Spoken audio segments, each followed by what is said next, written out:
Jackson, Mississippi, September 26, 1956. Elvis Presley sat in a chair on a local television soundstage, waiting for his interview to begin. He was 21 years old, on the verge of becoming the biggest star in America, with hit records climbing the charts and teenagers screaming his name at every show.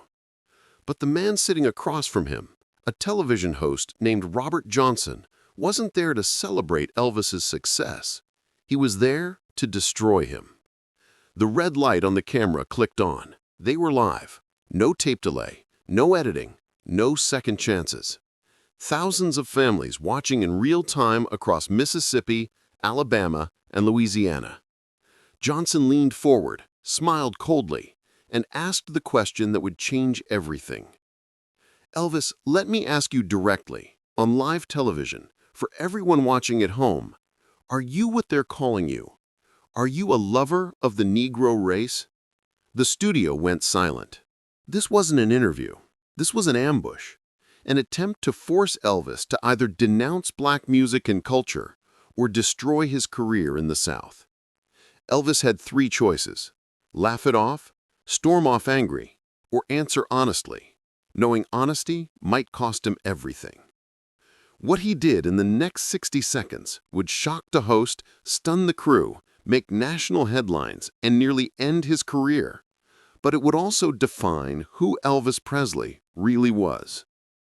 If you want to discover what Elvis said on live television that night, how it almost destroyed his career, and why this moment mattered, subscribe to our channel.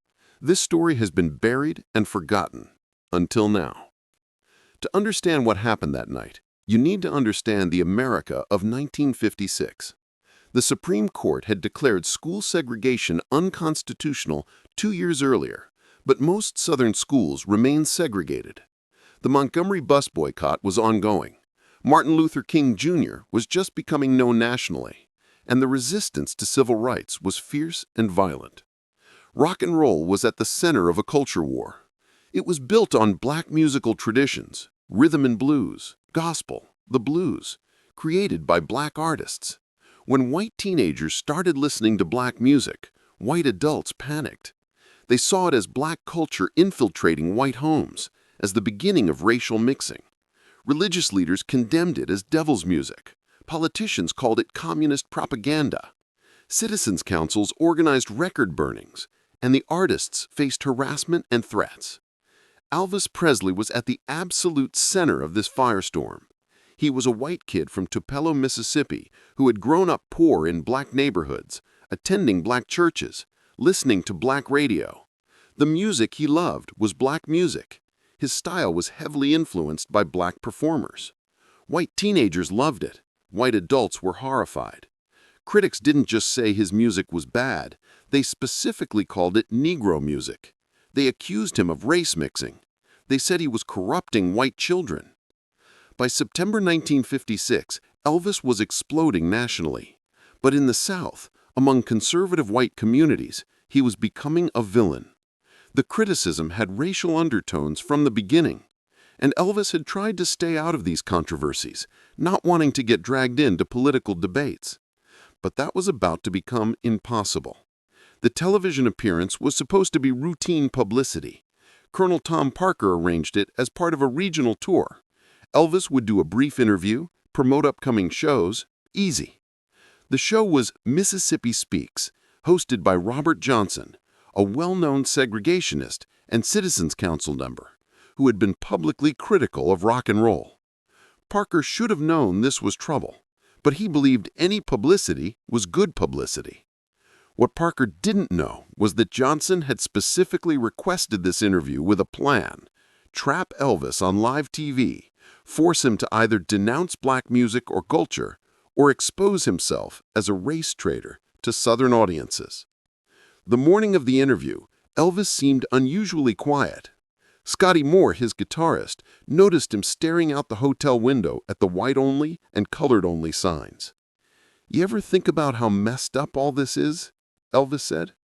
They arrived at the station around 2 p.m. The interview would broadcast live at 7 p.m. Johnson met Elvis, was friendly, charming, said it would be casual, just conversation about music. Elvis relaxed. He thought this would be easy. What he didn't see were Johnson's notes behind the camera. At the top, make him choose. Make him say it. At 6:55 p.m., Johnson took his seat. The friendly demeanor shifted, something calculating in his eyes. "Just be yourself," Johnson said with a cold smile. "Answer honestly." The countdown began. 5, 4, 3, 2, 1. The red light clicked on. They were live. Johnson started friendly. Welcomed viewers. Introduced Elvis as a Mississippi native taking the country by storm. Asked softball questions about his success, upcoming shows. Elvis answered politely, charmingly. He was good at this. Then, 4 minutes in, Johnson's tone shifted. "Elvis, I want to talk about your music. You've been called a lot of names. Some people say you're singing negro music, that you're trying to sound colored, that you're corrupting white children with colored rhythms. What do you say to that?" Elvis's smile faded. "I'm just singing the music I love, music I grew up with." Johnson leaned forward. "But where did you grow up with this music? In colored neighborhoods? Colored churches? Listening to colored performers?" The studio went quiet. This was getting interesting. Elvis shifted uncomfortably. "I grew up poor in Tupelo. We lived in different neighborhoods. I heard all kinds of music. Gospel, blues, country." "Gospel from colored churches?" Johnson pressed. "From all churches." Johnson smiled, sensing weakness. "Let me read you something. This is from a Memphis newspaper. Elvis Presley is a white boy corrupted by Negro music, performing like a Negro, leading white children toward race mixing and moral degradation. How do you respond?" Elvis's jaw tightened. "I'm just singing the music I love, music I grew up with." Johnson leaned forward. "But where did you grow up with this music? In colored neighborhoods? Colored churches? Listening to colored performers?" The studio went quiet.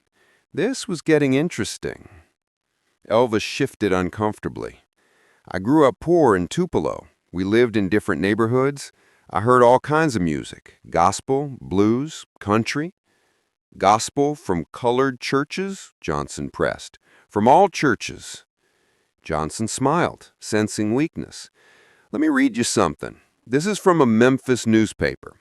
Elvis Presley is a white boy corrupted by Negro music, performing like a Negro, leading white children toward race mixing and moral degradation. How do you respond?" Elvis's jaw tightened. "I respond by saying music doesn't have a color, and I'm just a singer." "But you learned from colored performers, didn't you? You're imitating them. Some might say stealing from them." "I'm not stealing from anyone," Elvis said, voice harder. "I respect the artists who came before me, black and white, but I'm not trying to be anyone but myself." "There are people who say you're more comfortable around coloreds than your own people. Is that true?" "My own people?" Elvis repeated. "What does that mean?" "Your race, Elvis. White people. Southern white people. The people watching right now." Elvis stared at him. He realized what this was. Not an interview. A trap. Johnson went for the kill. "Let me ask you directly, Elvis. For everyone watching, for all the mothers and fathers wondering if they should let their children listen to your music, are you what some people are calling you? Are you a lover of the Negro race? Do you believe coloreds and whites should be mixed socially? Do you think Negro music belongs on white radio stations? Do you think colored performers should be treated the same as white performers?" Silence. Thousands watching, waiting. Elvis could have deflected, could have laughed it off, could have changed the subject. But instead, he took a breath and made a decision. "Mr. Johnson," Elvis said, voice steady and clear, "I think your question says more about you than it does about me." Johnson's eyes widened.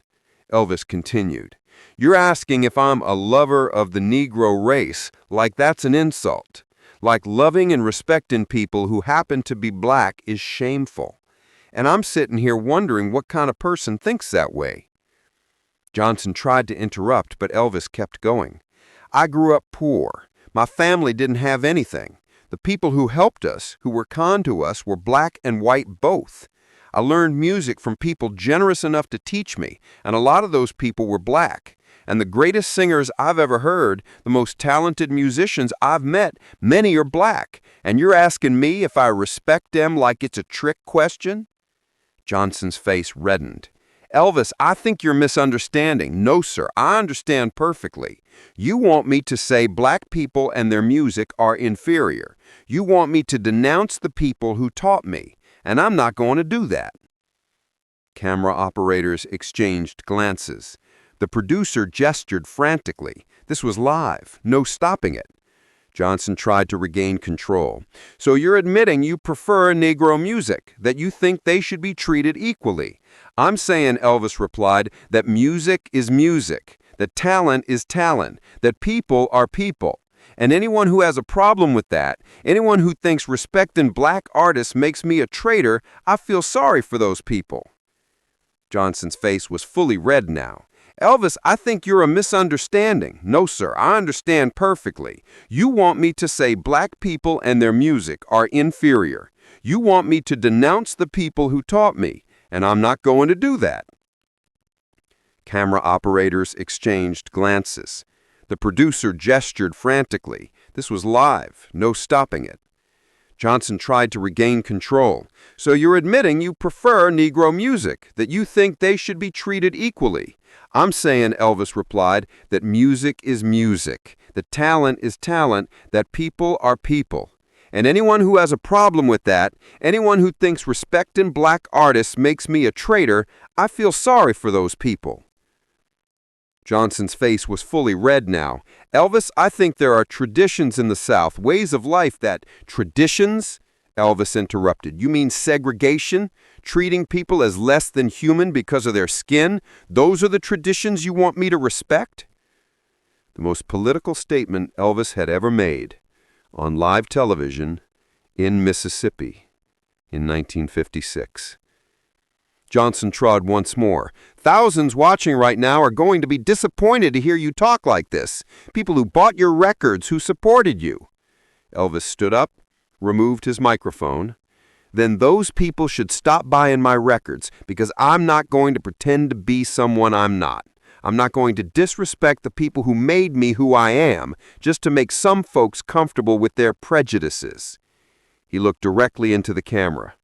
To anyone watching who feels the way Mr. Johnson does, who thinks respecting black people is wrong, I don't want your support.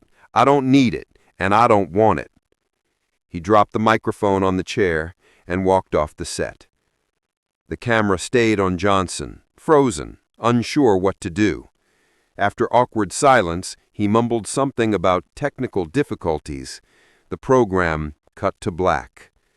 Elvis Presley had just committed career suicide on live television. The moment Elvis walked off that soundstage, chaos erupted. The producers screamed at Johnson. Johnson yelled back. The crew scrambled with dead air. Elvis's team hustled him to the car. Scotty Moore grabbed Elvis's arm. What the hell just happened? Elvis's hands were shaking. He kept pushing. I couldn't sit there and say what he wanted. They drove to the hotel in silence. Within 30 minutes, Colonel Parker called. He was furious. Do you have any idea what you just did? You just insulted half your fan base on live television. He was asking me to denounce black musicians, Elvis said quietly. I couldn't do that.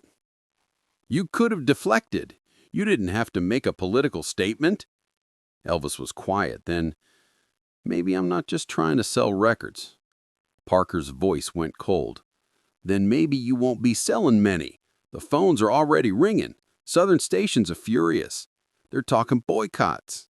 And Parker was right. Within hours, the reactions poured in.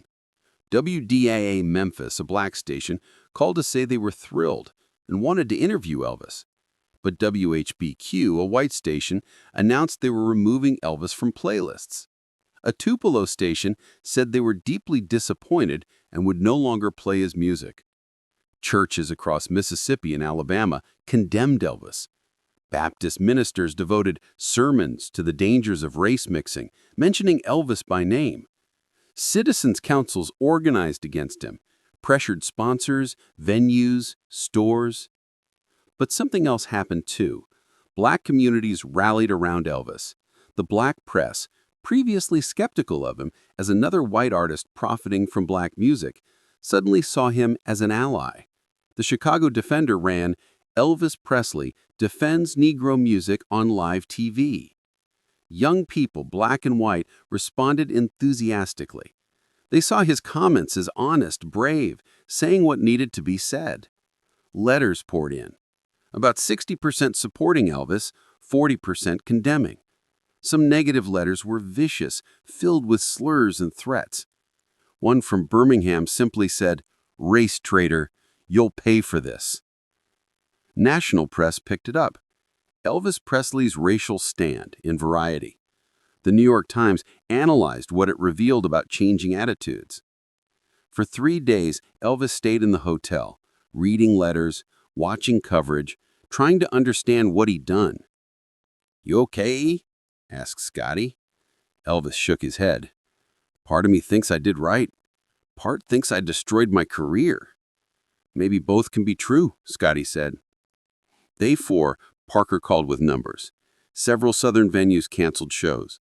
Total loss? $50,000. Enormous in 1956. Radio stations in 14 markets dropped Elvis. Record sales in the South dropped 30%. But sales in northern markets increased. Black stations nationwide now played Elvis, and the controversy made him more famous. "What does this mean?" Elvis asked. Parker sighed. "You'll probably lose the South for a while, but you might gain the rest of the country. It's a gamble." "Do you think I did the right thing?" Elvis asked. Parker was quiet. "Doesn't matter what I think. Can you live with your choice?" Elvis nodded slowly. "I can live with it." The consequences were severe. Of 12 scheduled Southern venues, 9 canceled. Jackson City Council passed a resolution condemning Elvis, declaring he wasn't welcome in city facilities. Radio boycotts spread. By month's end, Elvis was banned on white stations throughout the Deep South. Some held ceremonies destroying Elvis records. But the most personal consequence came from Tupelo. The Daily Journal ran, "Elvis Presley, Tupelo's disappointment," saying he was no longer one of us. His parents, Vernon and Gladys, still lived there. They faced backlash directly. Neighbors became cold. Gladys's church asked her to stop attending. Vernon lost his job. Gladys called crying, "They're punishing us for what you said." Elvis felt crushing guilt. "Mama, I'm so sorry." But Gladys surprised him. "Baby, I didn't say you were wrong. It's just hard. What you said was true, was right. But sometimes doing right costs something." Elvis sent money immediately and started looking for a house away from Tupelo. The FBI under Hoover began monitoring Elvis as a possible communist sympathizer, race agitator. Agents appeared at shows, taking notes, documenting associates. A file was opened on Elvis Presley. He felt watched, judged, scrutinized in ways he never had before. But while losing support in some quarters, Elvis gained it in others. The black community's embrace was profound. B.B. King reached out directly. They met in Memphis weeks later. "What you did on that show took courage," King told him. "A lot of white folks would have taken the easy way. You didn't. We see that." Little Richard publicly defended him. "Elvis is a good boy. He loves the music. He respects where it comes from." Ray Charles said, "That boy's got soul. Not just in his music, but in his heart." These endorsements meant everything to Elvis. He'd been terrified he'd betrayed the musicians he admired. Hearing they supported him gave him strength. Fan clubs organized letter campaigns to stations that banned Elvis, protested venues that canceled shows. In several cities, integrated groups of black and white teenagers demonstrated supporting Elvis. This was unprecedented. Young people explicitly organizing around racial justice using Elvis's appearance as a rallying point. Frank Sinatra, previously critical of rock and roll, defended Elvis. "I respect anyone with guts to speak their mind, especially when it costs them." Nat King Cole sent Elvis a personal letter. "You didn't have to stand up for us. You could have stayed silent, safe. The fact that you chose to speak shows character. Thank you." Elvis kept that letter for life. Northern venues became very interested. The controversy made him more famous. Cities like New York, Chicago, Philadelphia welcomed him enthusiastically. In October 1956, Elvis performed in Philadelphia, his first major show since the interview. Nervous, unsure how audiences would respond. The moment he walked on stage, the crowd erupted with applause. They weren't there for politics. They were there for Elvis. After the show, a reporter asked about regrets. Elvis thought, then said, "I regret it hurt my parents. I regret it divided people, but I don't regret what I said, because it was true.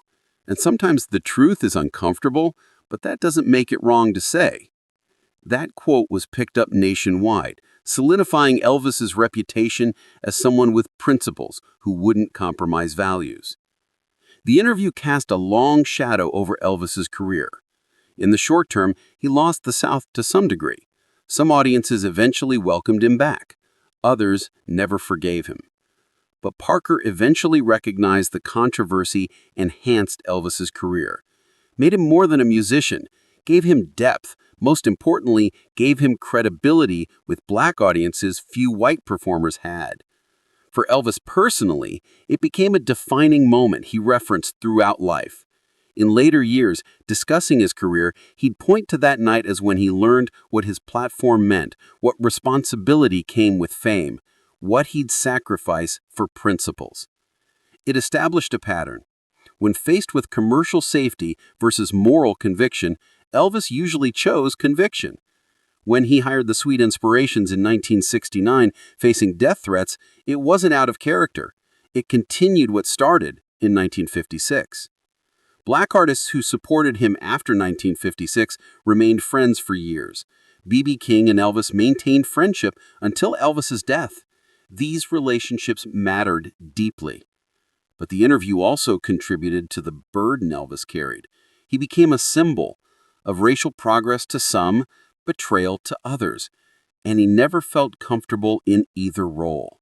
He just wanted to make music, but 1956 made it impossible to be apolitical. The pressure of being symbolic contributed to isolation and substance abuse that destroyed him. When you're always representing something larger, the psychological toll accumulates. Vernon and Gladys moved to Memphis to escape Tupelo hostility. They never went back. Gladys carried sadness about losing her community. Elvis knew his words cost them that. When Gladys died in 1958, Elvis was devastated. At her funeral, he told Scotty, "She stood by me when her own town turned against her. She said I did right, even though it hurt her. I don't know if I deserved that love." Tupelo eventually came around. By the 1960s, as civil rights progress made Elvis's stance less radical, the city reclaimed him.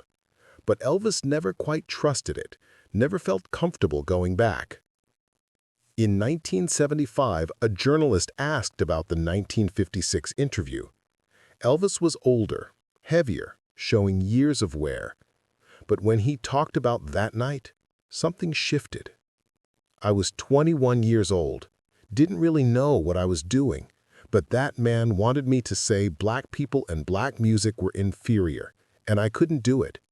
Even scared, even knowing it would cost me, I couldn't lie about people who gave me everything. Sometimes you just have to be honest, even when it's hard." Someone asked about regrets. Elvis smiled tiredly.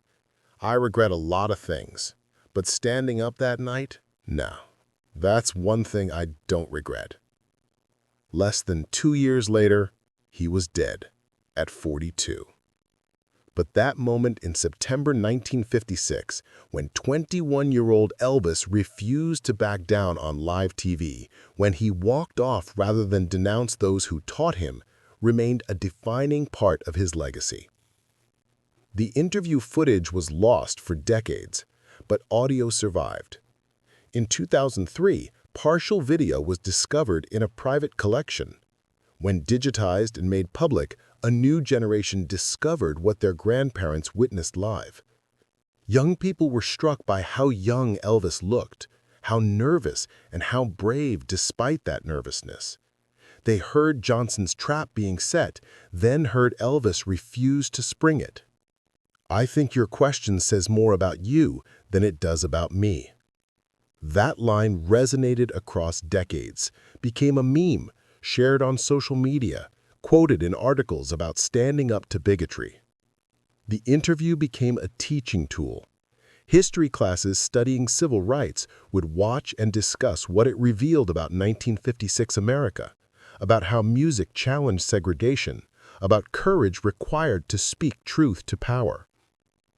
For people who only knew Elvis from later years, from the jumpsuit era, from the tragic end, the 1956 interview revealed someone different, young, idealistic, willing to risk everything for principle. It complicated the narrative of Elvis as merely an appropriator of black culture. Yes, he built his career on black music.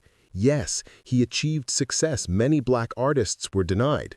But he also stood up for those artists when it cost him, refused to participate in their degradation, insisted on their dignity. That doesn't erase complexities, doesn't resolve all difficult questions, but it adds nuance, shows Elvis was trying, imperfectly, to do right. Robert Johnson, the TV host, lived until 1993. In later years, he claimed he just asked legitimate questions, that Elvis overreacted. But in a deathbed confession to his daughter, Johnson admitted, "I was trying to destroy that boy, make him choose between career and principles, thinking he'd choose career like everyone does. But he didn't. He called my bluff, walked off my stage, made me look the fool I was. I spent 37 years pretending I was just doing journalism. But truth is, I was just a bigot who got beat by a kid with more guts than I had." On September 26, 1956, 21-year-old Elvis Presley walked into a TV studio for what he thought would be routine. He walked out having made one of the most important decisions of his life, having stood up to hatred on live TV, having chosen conscience over career.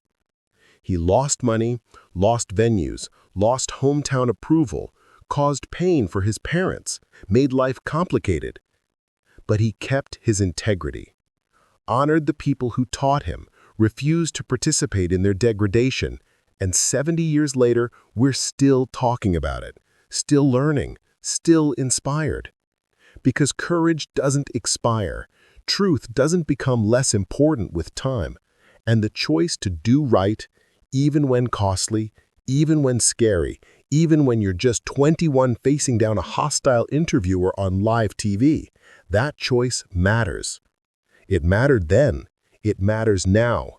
It will matter as long as people face decisions between speaking up and staying silent, between protecting the vulnerable and protecting themselves, between comfort and conscience.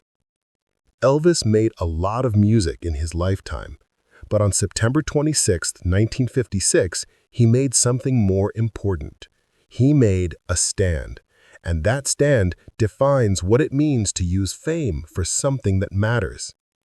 The red light clicked off eventually, the studio emptied, the moment passed. But what Elvis said and what he refused to say lives on. A reminder that sometimes the most powerful thing you can do is refuse to play along with hatred, refuse to denounce people who deserve respect, refuse to compromise values even when the price is high. That's the legacy of September 26, 1956. Not just what Elvis said, but what he showed was possible, that young people can have courage, that Southerners can challenge Southern racism, that fame can be used for justice, that when faced with hatred, you can walk away rather than participate. Elvis walked off that stage, and in doing so, he walked toward history.